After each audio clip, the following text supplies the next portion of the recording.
You know, ugh.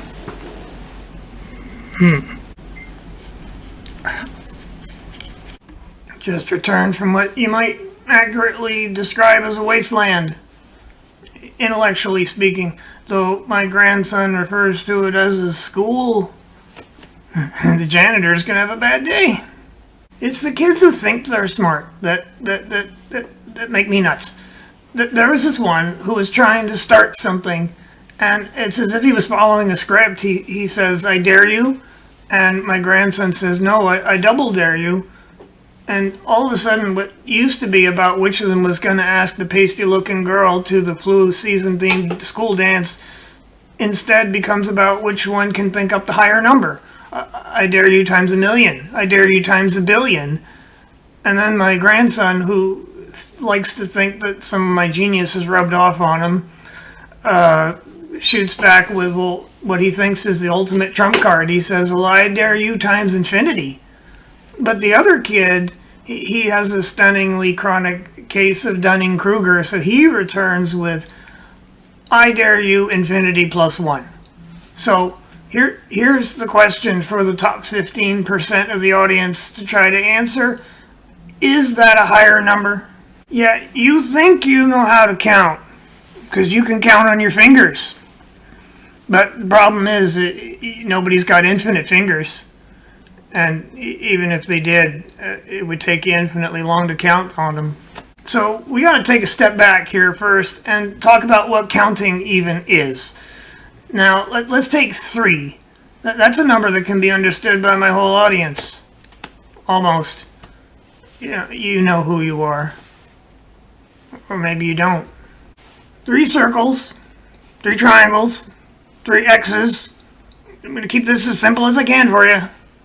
Someone stupid once said that you can't compare apples and oranges. But if you have 3 apples and 3 oranges, that's the same number. So how do you know it's the same number? Besides the fact that you learned it in school, which is still a wasteland. The answer, see, is because you can line them up like this. You can call each of these a set. And they're the same size because you can line up all the members and there's none left over.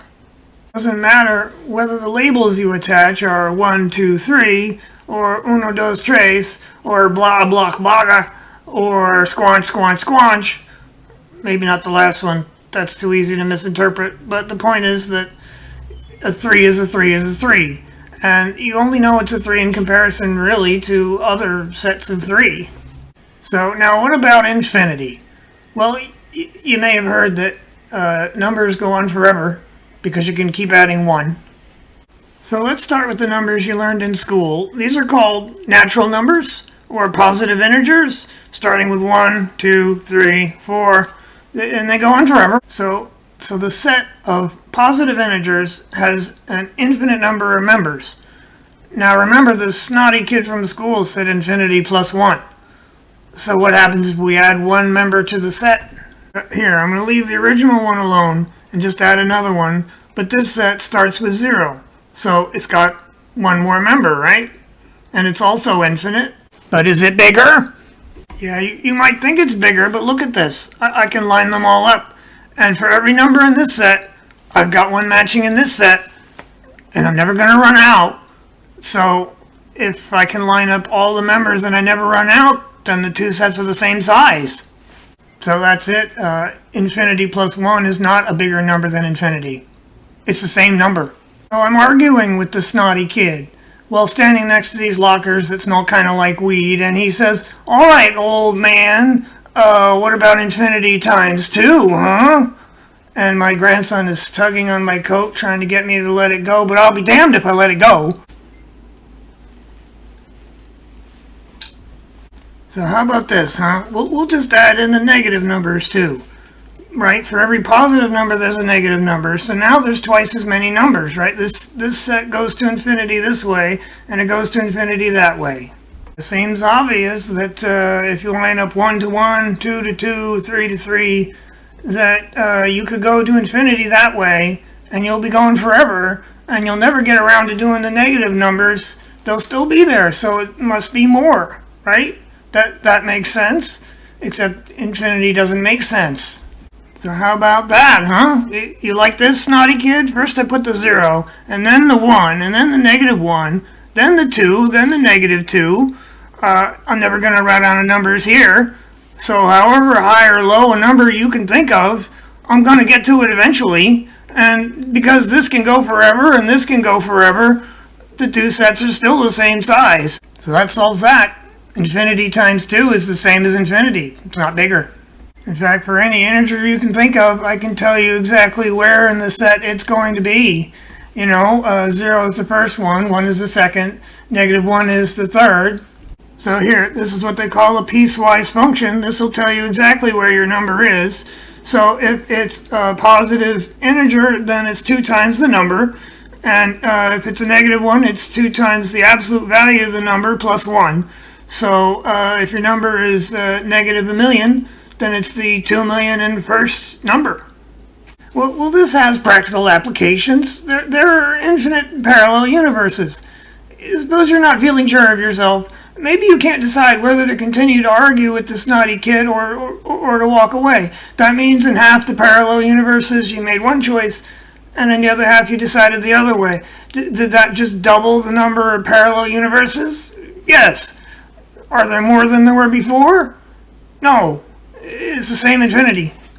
Now, imagine that next the snotty kid says, "Oh, you're not so smart, old man. What about infinity times infinity times infinity?"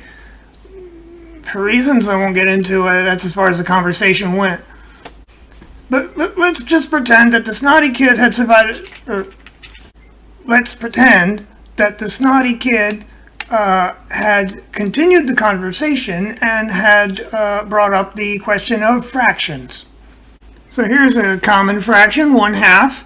The top number is called the numerator. The bottom number is called the denominator, which always makes me think of lowest common denominator, which always makes me think of people. These are called rational numbers. It doesn't have anything to do with rational, like, teenagers and politicians are not rational. It has to do with ratios. Anything that's a ratio of one integer to another integer, that's a rational number. These are some rational numbers. The numerator can be smaller than the denominator, or it can be larger. If the denominator is a 1, then it's also an integer. 5/1 is the same as 5. Numbers with a decimal point, those are rational too, if they don't go on forever. 3.14 is the same as 314 divided by 100.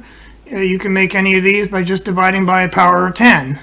You've also got some decimal numbers that go on forever. But if they repeat like 3.33333, then it's still rational. This one is the ratio of 10 to 3. Then there's pi. Pi is not rational. It goes on forever and it doesn't repeat. To put it another way, there's no two integers you can divide that will produce pi exactly. That drove the Greeks nuts. So think about how many fractions there are between 0 and 1. Right? There's 1/2, 1/3, 1/4.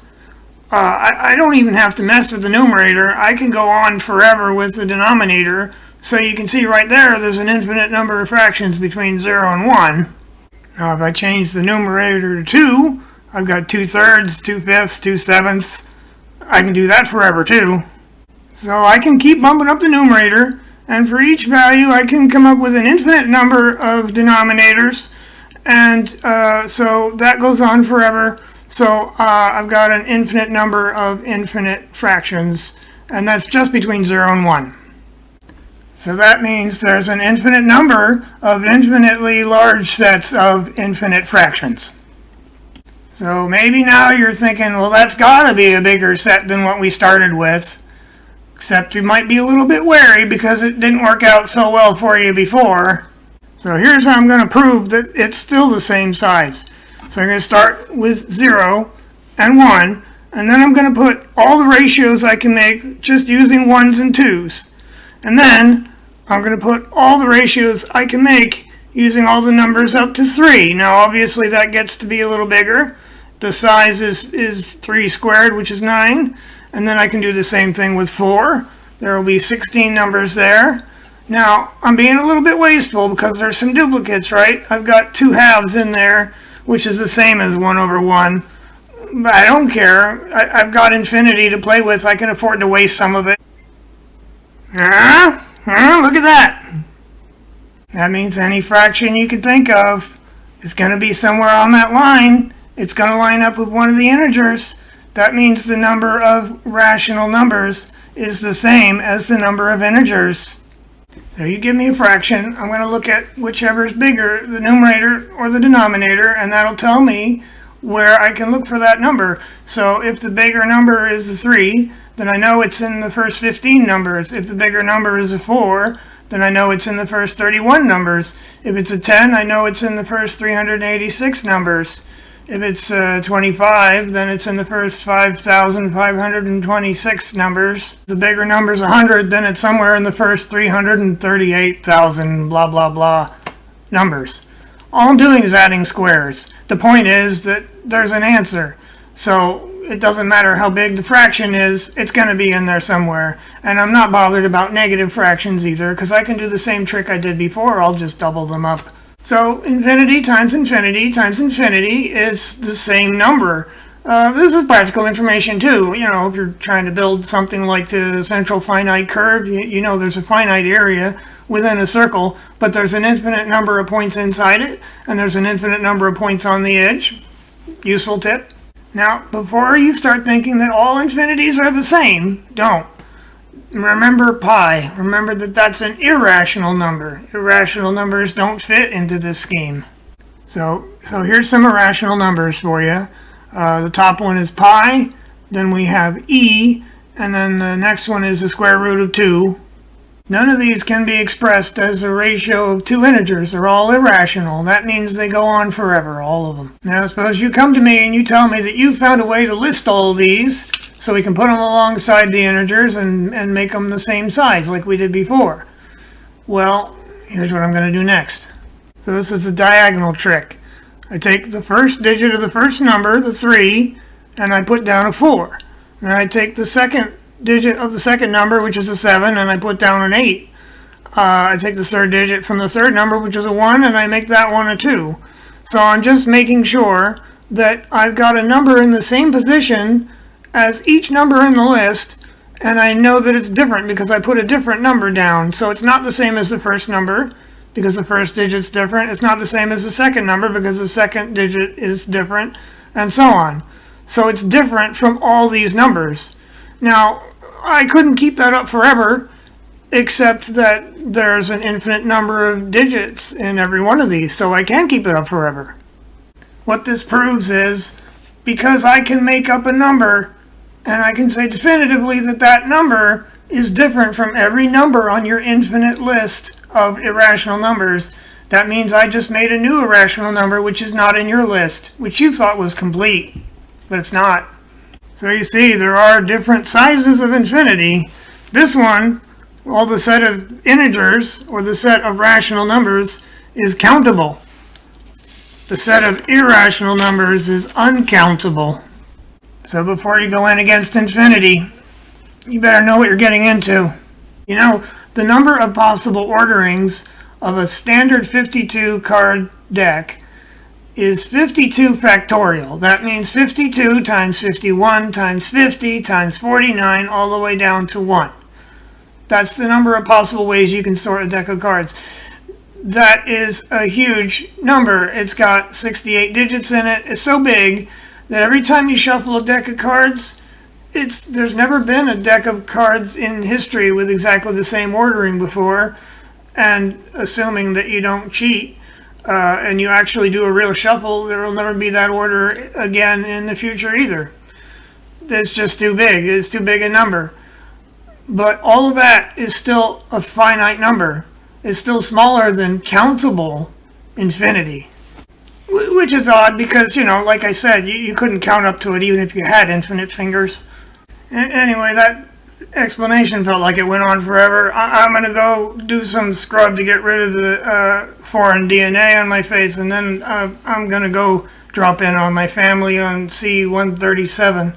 Yeah, they're facing a pandemic there, and 40% of the population is deluded and think that they can just ignore it and do whatever they want. I'm thinking about maybe curing it for them, or maybe I'll just engineer something to Cronenberg everybody who didn't get the vaccine. I think that might be more fun.